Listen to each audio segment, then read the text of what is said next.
Qu'est-ce que vous pensez de la proposition concrète pour relancer la francophonie d'un visa francophone du député socialiste qui vient de remettre un gros rapport à l'Assemblée nationale? C'est une idée d'ailleurs qu'on avait retrouvée dans différentes propositions. Non, pour les étudiants, les profs, les hommes d'affaires. Les artistes aussi. Vous êtes pour? Non, les artistes, c'est... En parlant de mobilité et écoutez, en parlant de mobilité, on en rêve, mais restons quand même les pieds sur terre. C'est une magnifique utopie, mais pourquoi pas s'accrocher à une utopie?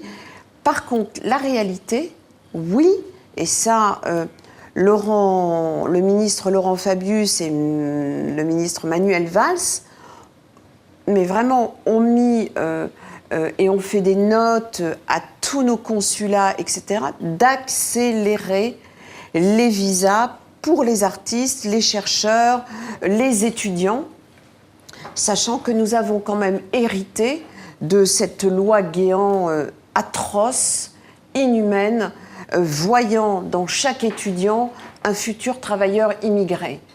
Donc, moi, je trouve que, oui, la circulaire Guéant, elle a été abrogée, mais elle a fait beaucoup de dégâts. Parce qu'aujourd'hui, nous devons nous battre pour que ces étudiants reviennent vers nous. Oui, ils vont au Canada, ils vont ailleurs. Ils vont au Canada, ils vont ailleurs. Ils ont été absolument méprisés, humiliés. Mais c'est nécessaire parce que cette mobilité, encore une fois, cet espace francophone est avant tout un espace économique, est un espace culturel. Nous avons la langue en partage. On parlait tout à l'heure à l'aune de 2050, nous serons 800 millions, dont 80% en Afrique, c'est le continent émergent.